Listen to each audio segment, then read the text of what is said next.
Greetings, everyone, and welcome to the fifth episode of the Halverson and McKinley video podcast. We are grateful to have this moment with you today and that you've taken a few minutes out of your day to join in this conversation with us. We appreciate all the follows, we appreciate the likes, and we appreciate the comments. Any engagement is a sign of a continuation of a conversation, right, Scott? That we greatly appreciate. For So sure. grateful for that. And Scott, how are you today in New York? Doing well, thriving, loving that the weather's changing. So that's a good thing. Fall is upon Yeah, us. it's the season for turtlenecks and hot chocolate and macabre decorations on the front porch. The fall season is here, and we are also excited in LA, which I hate to tell you, it's about 85 degrees today and sunny. But I think eventually we will get the cool fall weather. Our topic today, everyone, is culture. Good one, huh? In our previous episodes, we discussed several topics that don't often get discussed. We talked about things like failure and self delusion, critical thinking. Today, we have chosen to address a topic that people actually do talk about a lot, but we have our own perspectives on this that may be different from what you've heard in the past, and we're honored to share those with you today. As it pertains to organizations, I have a question for you, the organization that maybe you belong to, everybody. What do you think of when you hear the word culture? Is anyone thinking about foosball tables, bean bags, free snacks, and epic holiday parties? If so, you're not alone. A lot of people think this way. But here's my opening take. In simple terms, culture is not about stuff or trendy accoutrement in the office. And it's not about working from home versus working on site and where people fall in that debate. It's about how we are with each other. It's about behavioral norms in an organization. Consider these questions. As you hear them, the answers that pop into your head will give you a barometer about your own organization's culture. How do we strive for alignment? Do we disagree well? Do we respect each other? Do we have good manners while debating strongly for ideas that we believe in? And here's a big one. How good are we at listening to each other? By that, I mean, do we restate as necessary to establish understanding so we validate someone's perspective even if we don't agree? Think of it like this. Are we listening to understand or are we listening to respond? So, as you've heard these questions, the thoughts that followed them in your mind gave you insight into your organization's culture today. So, Scott, as I think about this topic that we're opening today, I view culture as something about behavior, not something about stuff. My as I turn it over to you for your opening take on this, I have to ask you, in your career, you've been a leader of people. You've also been a follower of other leaders. You've been the top executive and you've been an owner of P&Ls. So you've been in all kinds of organizational culture at different levels in the organization. You've probably seen a lot of good and a lot of not so good. So, Scott, let's open it to you. What does organizational culture mean to you? Great opening, Clint. I will say, before I begin, I just need to state that it is in fact possible to have a great culture and have a foosball table. I mean, maybe the equivalent today is pickleball court. Like, forget the ping pong table, forget the foosball table. Let's put a pickleball court in there. Might Right? create a really cool culture. You never know. I don't know. I was always half good at ping pong, half good at foosball. Maybe I could still beat you. I don't know. What do you think? I think we need a rematch, I think. We do. But all joking aside, culture is super important to an organization. Uh, Both in the corporate side, we've been in businesses where we have a Salesforce culture, and that's really important. There's a family culture that oftentimes we're responsible for developing. And so within those constructs, there are a few constants that need to be in place. And if you think about how important it is, I mean, there's that great statement that says culture eats strategy for breakfast.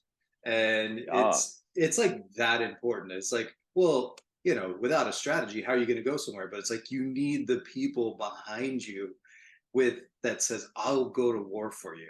And that's really the key to that. So when you think about culture is, what is your role in the whole perspective? Is your authority respected? Can everyone be seen? Can everyone be heard, valued? And do we feel like we have teammates, or are we always in opposition with opponents who should be on the same team? So, like, think about the dinner table growing up. I'm one of Mm. three boys. Okay. I'm the oldest of three boys. So, let's just say dinners were challenging to begin with. So I feel bad for my parents. My dad would do a hard day in New York City, come home, and we're just like wired and he's just exhausted. And it's just one of those things where it's like, how's this going to turn out? And the funny thing was, it was never about the food. Yeah, it was kind of, but it was this place for sharing and conversations and like, what are people up to? And my mom like drove that. My dad kind of listened, and he was more like, are we behaving? And that was kind of our vibe. I don't know what your vibe was like, but that's what it was like in my family. So I think there are really important values that you can learn from the family dynamic, that you can learn from sports. My brother and I played on the same baseball teams often. So we had this like competitive nature within the family of winning. We celebrated together, but we were like competing against each other. And so we learned about that competition. And, for better or for worse, I think it was healthy in understanding how those things worked. Um, but like going back to maybe an organizational side, because I think that's where a lot of this really counts, is just understanding culture breeds trust. It also breeds accountability. It's about managing healthy rivalries and, versus like letting some of those rivalries spin out of control. Like me and my Mm. brother on the same baseball team. And I've got stories for that, but that's another time. Uh, I remember like different cultures that I would walk into with different companies, and I think the great part is every company has its own culture, and there are great things to be had from it, and there are also great learning experiences. One of the probably most important ones I learned was when I came to Jafra Cosmetics International, and mainly I would say 85% of the sales force of this company was uh, like Latin American or Hispanic culture or Mexican culture. Like it was very much that type of a vibe. And I would say most of my day was in Spanish, and it was super fun. Hmm. But we'd go to events, and this was the differentiator. Everything revolved around food. And I would be like, we're wasting like an hour of this time where we could be learning about how to grow the business, and everyone's just like feeding themselves and having a good time. And what I learned from that, and I kind of had to be like guided along the way, but what I learned and I came to really love is connection was made. Mm. When their stomachs were full, they felt good. Their minds then became open to listen. And so rather than look at like food as this negative, it's a cost, it's something that's going to make our events expensive. It's no, no, no. It's an investment in getting to a better place. Because once everything was done and the food had been served and everyone had talked, all of a sudden they were like, okay, what do you got? Like, let's listen to it. And it became a very powerful motivator. So, what I fought against for 6 months, just inherently coming from a different culture previously, was now embrace this and you will thrive. So I really liked that idea of that was the culture, and it had to do with where they came from, how they lived their lives, and they just seamlessly translated it into business, which made it really fun. And I really enjoyed that. So I don't know, Clint, that's enough of me talking, but Well, like, I went to some of your events at Jafra Cosmetics that you held in the United States. I remember one in Las Vegas in particular, and that was a lot of fun. And there was food. And I do recall the post food meetings, which sometimes everybody's lazy and tired after a meal. But that group of that you had at that time, they came alive after eating. And I remember watching in the back of the room, like, wow, there's Scott up there leading this whole thing, and everybody's, 5 times more energetic than they were an hour ago. So I can validate that I saw that happen. And I think you just took something from a culture of that organization and made it work in a business setting. Yeah, I mean So, it's a simple thing to do. You just have to be aware of it. And so then, okay, that was a little bit external, but insular to the company. But like, what do you think leaders in organizations can do to foster really good culture? ooh, You've been great in that question. position. Yeah, great question, Scott. As Stephen Covey taught, we can begin with the end in mind. What are we trying to accomplish is the big question, and how do we have to be with each other to most effectively reach that end? And a good way to codify this and to get it into some structure is through your organization's stated mission, stated vision, and values. Everybody in an organization with good culture should know and be able to articulate the vision, mission, and values that bind everybody in the organization together. And when somebody is out of step in their behavior, we appeal to our joint values to settle things. So, a quick story about this. I've mentioned this before in a prior episode, but when I entered Ruby Ribbon, we did some work to litigate, or should I say, relitigate, the organizational axioms that we knew were critical to building good culture. The vision describes the world as your organization wants to make it. The mission is how your company brings that vision about. And your values are your behavioral currency. They comprise the accepted medium of exchange for conduct. So when I entered Ruby Ribbon, we did this work and we came up, and I'll share the Ruby Ribbon values with you that we developed. They are care, comfort, confidence, empower, real solutions. So we had 6, and it almost reads like a sentence: care, comfort, and confidence, empower, real solutions. That's how I remember them, by putting them into a sentence like that. Very And cool. Very cool. Scott, when we had these big epic debates, I mean, it was like, okay, let's look at the values. Are we going to empower people? Does this create confidence? Is this include an element of care for others and ourselves? Are we real? We use the word real? And then solutions. Are we solution oriented, or are we fixated on problems and wallowing in them? It was much easier to advance to a resolution, Scott, when once I started talking about the values. Everybody around me realized, okay, we're closing in on it here, because this is the final prism. It's super helpful. I also tell the story that when I worked for Shackley, great company, the president of our company, Dan Rajak, who had come from Procter and Gamble, made sure that we all understood what our yearly priorities were. They were laminated, they were on our desks, they were physical touchstones, and they were within an arm's length of us at all times. And if we ever started working on an initiative or a project, we wouldn't get very far if it was misaligned with what we were supposed to be focusing on, because those things were laminated. They were right in front of us. And little things like that just made it easier for us to resolve things culturally, because we all knew what the North Star was. We weren't all trying to invent something different than that. We were trying to rally around what would bring that to fruition. And one more story on that, Scott. It's important as leaders. You said, what can leaders do? Reminding our teams of the values that we all have in the company, which inform culture, is so important. Scott, you might remember when the two of us worked at Rodan and Fields, our CEO, Lori Bush, instituted our true colors.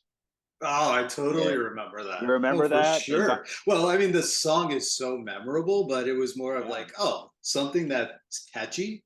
And at the same time, it's like, well, wait, what does this mean? So yeah, I thought it was brilliant. Talk about it for a second. yeah. And Lori would mention these to me when she was on the board of Ruby Ribbon from time to time, about making sure that I was making the kind of effort that was made at Rodan and Fields to keep this front and center.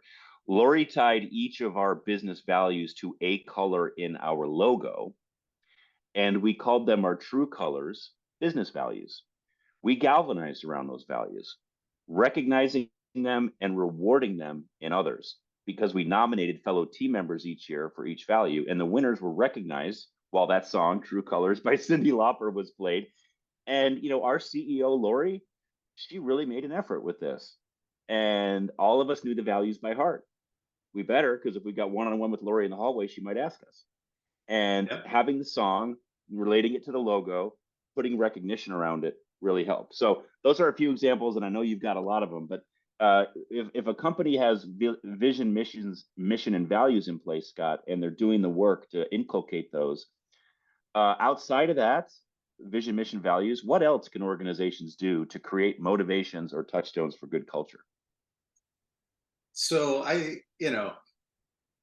there are a lot of different things. The one thing that came to mind as you were talking about Shackley with Dan is it reminded me of my dad, who was a senior executive at Tupperware, like Avon and Tupperware, for last 37 years of his career, and he did something that I thought was really interesting. It may not be relevant today, but it actually could be the case. But he would put what he wanted the team to accomplish, and on these credit card size, just little laminates, and it was to be like put in your wallet, and so that anytime they were in a meeting, instead of him going on this like vision platitude, he would get down to some of the business initiatives and say, okay, like who's got their card.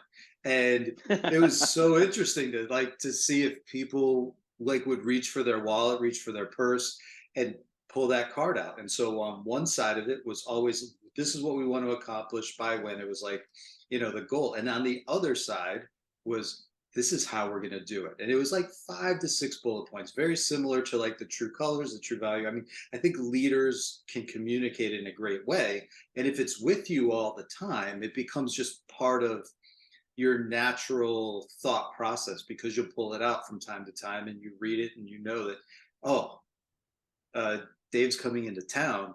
I need to make sure I refer to these in my presentation.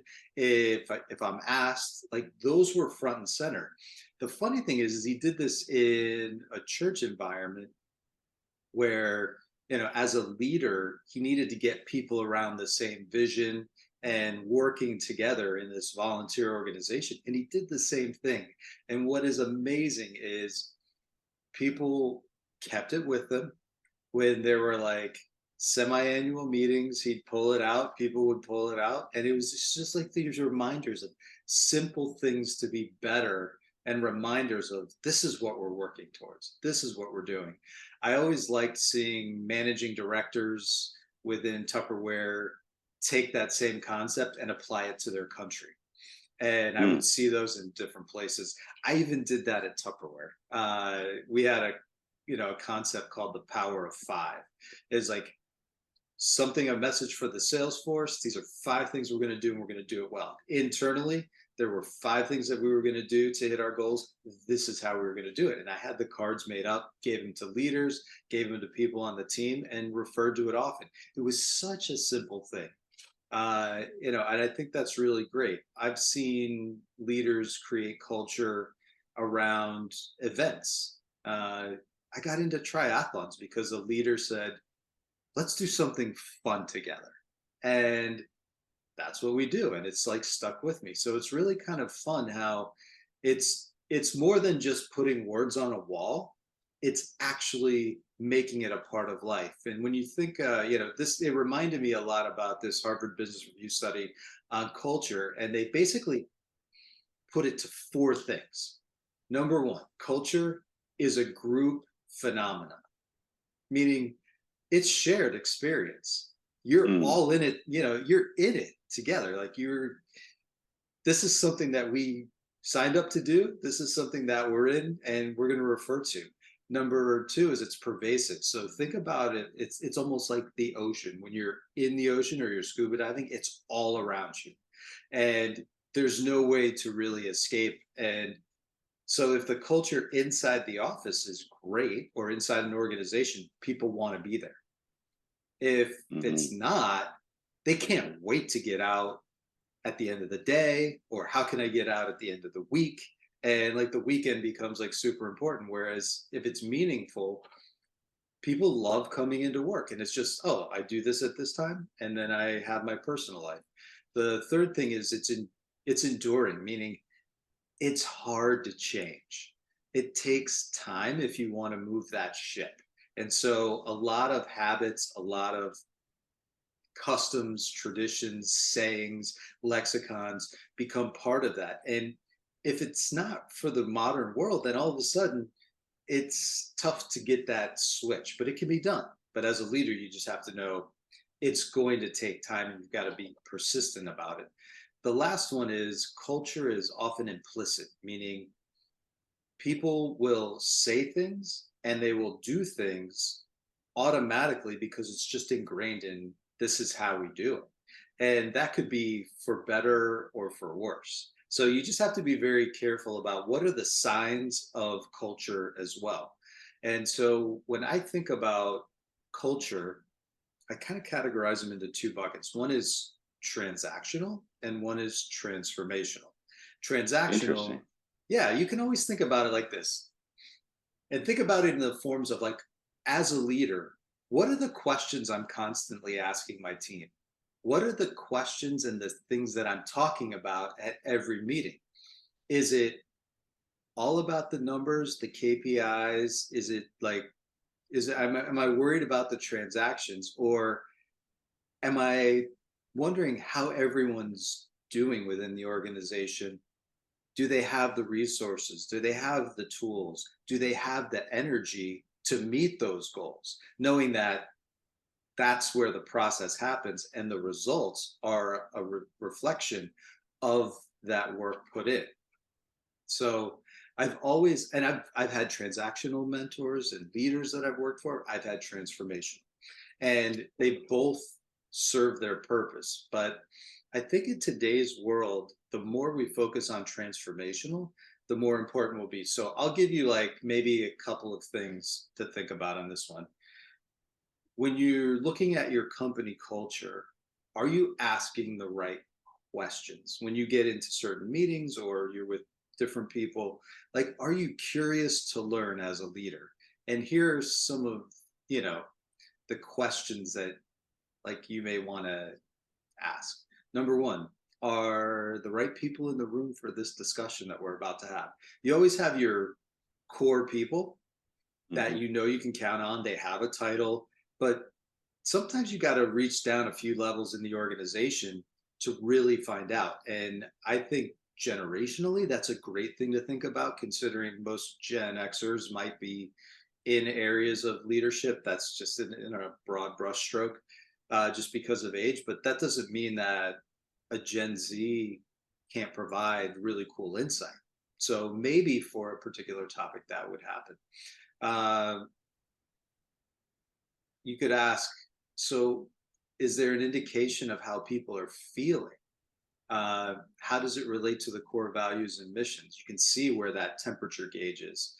One other one is like, where do we need to create energy in the organization in order to reach our goal? Like, where are things a little flat? But you ask it more of like, where do we need to put some focus to create that energy? As a leader, you can do that. That's transformational, not transaction. Uh, this is a really hard one. What should we stop doing that we're really comfortable doing because we do it really well, but what should we really stop doing? And that's an interesting one. The other one is like, so who's not keeping up with our pace in the teams? Should they be in a different place? Should we offload some responsibility? You know, sometimes when you're going 90 miles an hour and they're going 45 and that's all they can do and that's all they can give, you know, there could be a good way to transition that person into a place where they're going to feel comfortable. Uh, do we have any emotional engagement for something that isn't currently working? Meaning, like, we really love this about our culture, but the marketplace has changed, so we need to shift with it. I saw this like recently with Intel and Nvidia. When you look at what Nvidia did, is they're like chip producers. Intel are chip producers. Nvidia said we're going to move towards AI, and Intel's like we're going to just stick with PCs. And all I'm saying is go look at the stock price. And that tells you like, Yeah. you know, Intel's been doing this thing for years. Nvidia says we need to do something different, and that's the big difference. So I think those are really good things that that you can look at. So the last thing I would say is power of example. At the end of the day, whatever the leader's doing and whatever those optics are, ultimately dictates the culture.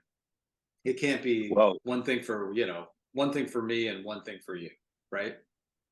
great questions. I hope everybody was writing those down. Great questions and things to think about from a leadership perspective with culture. I also want to restate what you mentioned from the Harvard Business Review on culture. I thought this was excellent and make sure everybody got it. Number one, it's group oriented, so it's a shared phenomenon. Number two, it's pervasive, like the ocean all around you. Three, it's enduring. And four, it's implicit. People just say and do without articulating why. Did I get that right? That was awesome. Perfect summation. And Just it's really making sure like, I got it. yeah, take account into that, and then like within that context, do you feel like it's transactional or transformational? Is it results focused? Is it people focused? And yes, there's always a crossover and a blend, but like really, where is your heart as a leader, and where is your care? Because what you say, the questions you ask, and what you do is going to be that implicit reflection of the culture.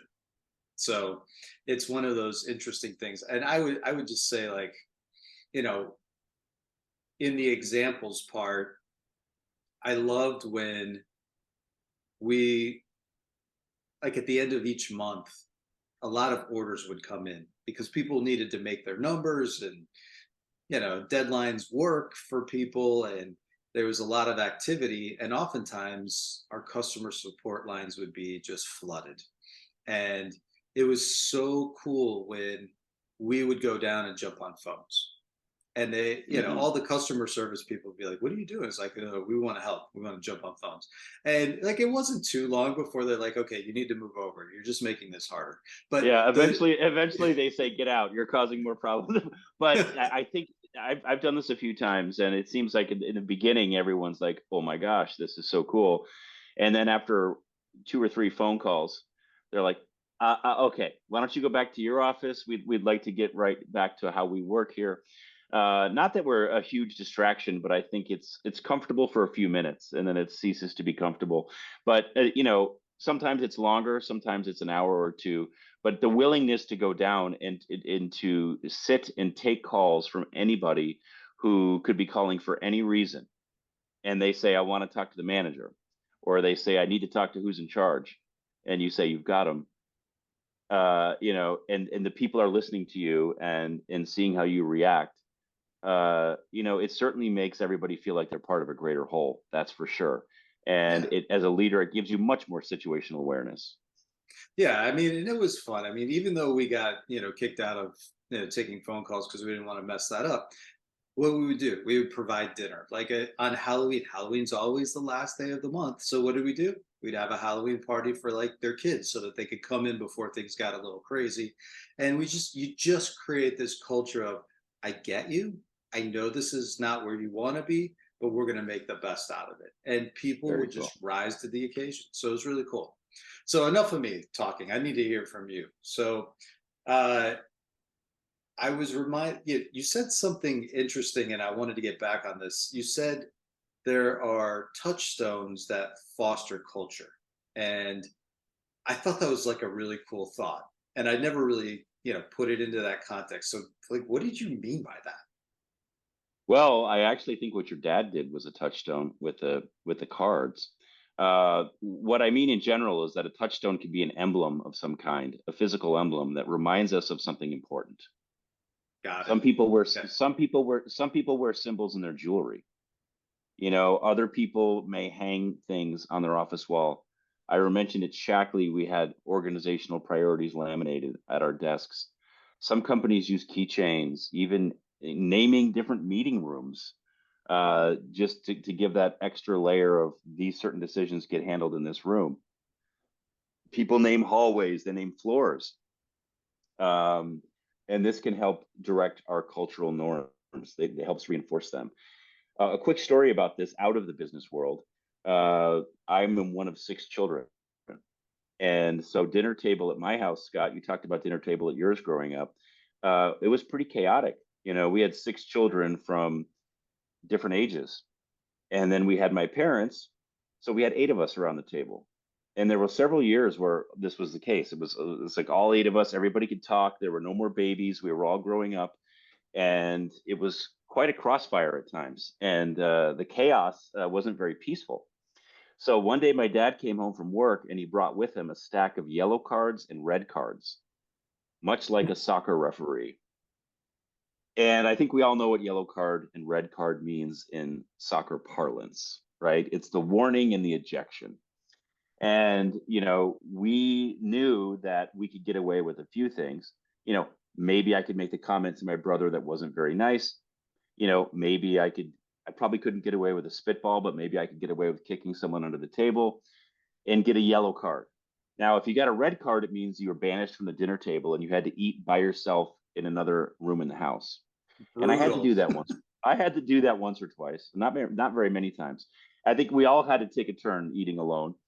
But what we learned from that is if we were in a bad mood or we were feeling rebellious, my dad extended a little bit of grace. You get a yellow card, okay, and you're not kicked out.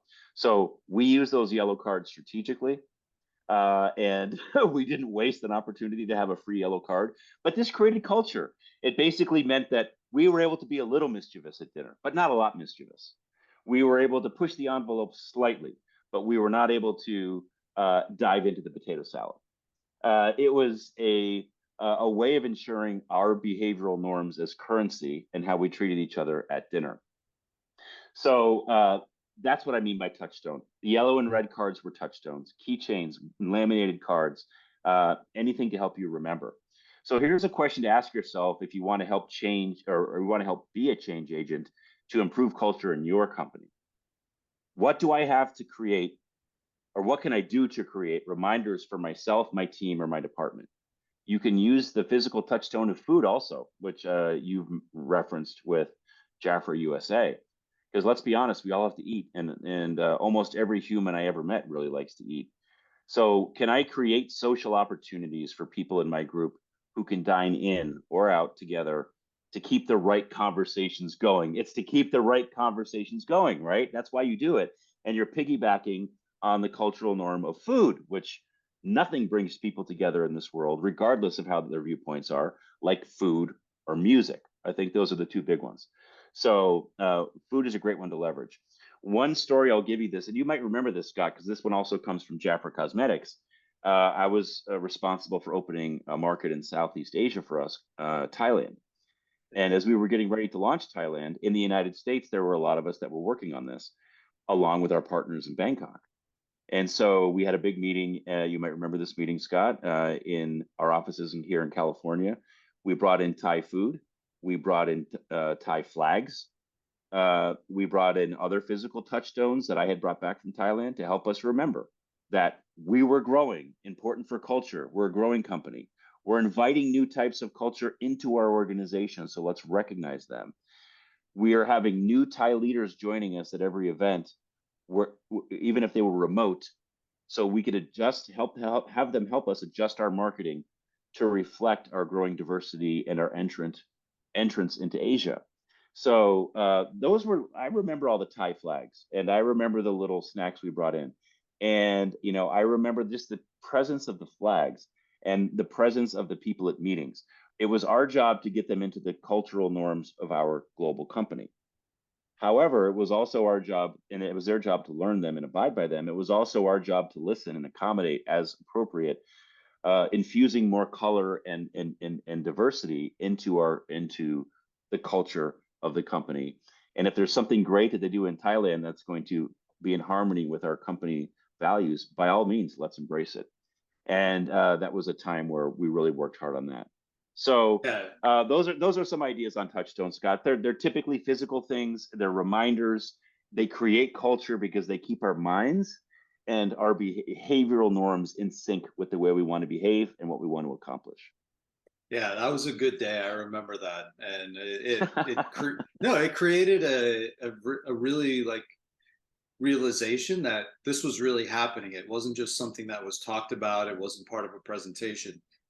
It was real, and it was very memorable. It reminded me also one more touchstone that my dad did really well is we would go on. We've had a few family reunions, and he came up with this idea of we need all to have all the same shirts, and I'm like, no, no, we don't. I don't want to be that family that's like Halverson family reunion, whatever year.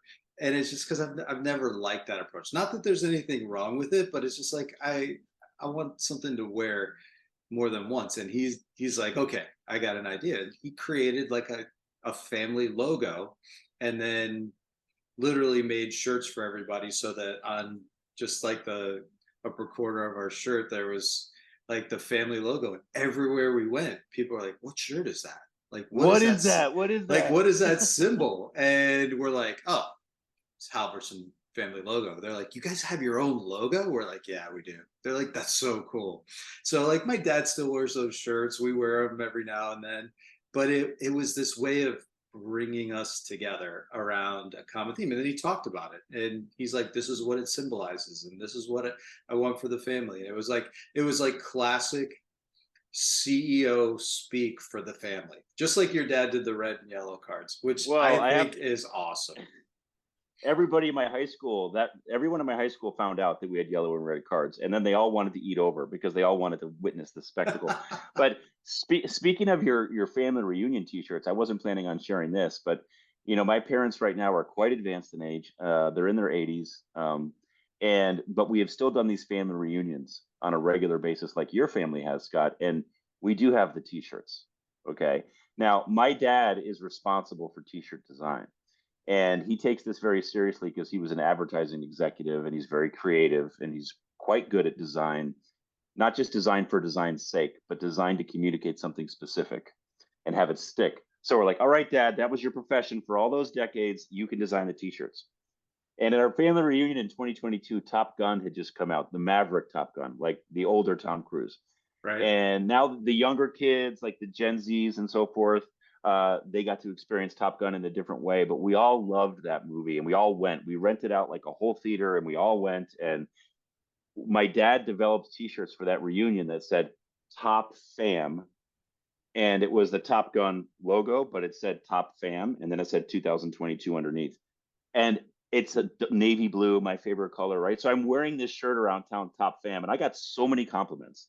And everyone is like, "What's that? What's that?" I'm like, "Well, our family has a pretty high image of itself, and we believe we're a top family." It's just like everybody's like, what the heck? But as we stood in front of that theater and we took a picture of like 30 people in the Top Fam shirt, we owned that theater, and everybody in that theater pretty much knew we were going to see Top Gun because clearly, right?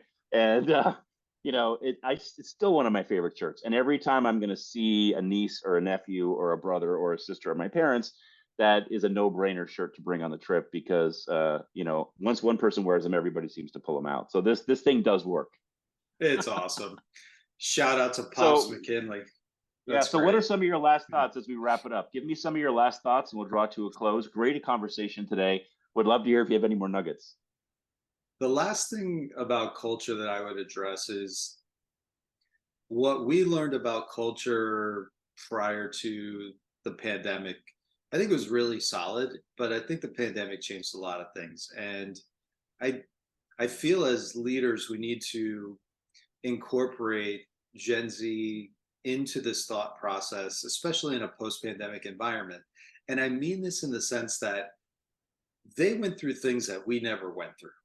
And they were asked to do extraordinary things that seem a little bit just weird for all of us. And it's a new experience for many of us, but we have history of how work was, and they're just getting into the workforce, or they just started it and then this pandemic hit, and then it became work from home, and then it became, oh, I'm more productive, because they had to keep these optimistic, people, or these sayings going, so that people didn't feel so disconnected. I love being around people. I love the office environment. I love working and getting that energy from people. But we also learned that people can be very productive from home, and that re-entry back into the office post pandemic is really hard. So it's an opportunity to create culture. And having Gen Zers of my own, I've talked to them and it's like, what is really important? And there are like three key things, maybe four. One is they're so used to having a voice or a platform to express their thoughts, because social media has just been part of their life, that for them to provide a thought or an opinion is no big deal. And I think the smartest leaders will tap into that and see what is Mm, in the zeitgeist of the Gen Zers, mm, and what can I take from that and apply to my business, because I might not have those thoughts. So create a space, create a platform, create opportunities for them to be able to contribute in a way so that they feel like they're building that culture. The second is they want flexibility. Uh, and it's very different from what you and I may be used to, but I don't know what's wrong with flexibility when it can be done in the right culture of a company. Some you just have to be there. It's just that's how it is. But where you can do it, I think it's great, and I think you'll have retention at higher rates than other companies that aren't flexible with that. Also, Gen Zers want something that impacts the community in which they live, or they feel like they're impacting a community, and the company is part of that. So they can say, I work for this company. This is what we do. This is how we help. And it just makes them feel good all around, which is something that Gen X was never taught. Millennials sort of started it, and Gen Zers just like are all in with that. And the last thing is mental health. And, the pandemic created just a new level of anxiety, awareness of that, how to deal with it, how to cope, and I think did some pretty amazing shifts in mindsets for people. And add politics, add the shutdown, add just like all of that. There, it's a lot for the brain to take, and so I think culturally, if you're aware of how people are feeling on a monthly basis, it's going to serve you well, so that they know you care and that their well-being is, of the most importance to you. And then they will perform from that. If they're not up to speed, that's fine. You can make that transition happen. But letting them know you care is huge in today's society with Gen Zers. So those are my last thoughts on that. Well, Whitney Houston said that children are our future. Of course, anybody could have said that, but she sang it beautifully. And I think that this reminds us of that the Gen Z matters a lot. And most companies are run by Gen Xers like you and me, or they're run by baby boomers. And now more and more Gen Yers are getting in there. And now you've got Gen Z and a generation following them. And this is the generation that is going to be running the world. And this is a generation that we need to include in our culture and listen to and validate, because they are not anything other than a newer, fresher version of what reality could be. And I think we've got to be curious about that and invite them to the table. You're absolutely right. They're used to having a platform. When I started at a job at a young age, I didn't walk in with a platform. I was just like, I get a paycheck and I get to work and I get Saturdays and Sundays off. That's great. This new generation is more like, I've got something to say and I've got followers. It's just a little bit different. And that's not necessarily negative. That means they're going to give you their truth more upfront and more quickly. And we're used to perhaps being more reserved at first. But this can put a new dynamic into the culture, and they can help create something a little bit different and new moving forward. But that can't happen if we don't listen to them, or if we marginalize them, or if we go back to some tropes that Gen Xers will use about younger generations. So great comment, especially coming from you, squarely situated in Gen X. Well, Scott, I think that's a wrap. What a great conversation we had today. Remember, everybody, when it comes to culture, it's less about stuff and it's more about behavior. How are we with each other? Is everybody seen and heard and valued? And does everybody want to be a part of the organization? So if you like what you heard today, give the like or forward it to others. And we appreciate all of the forwarding, liking, and following. We look forward to seeing you next time. For my partner, Scott Halverson in New York City, this is Clint McKinley in Los Angeles saying thank you, and we'll see you on the next episode.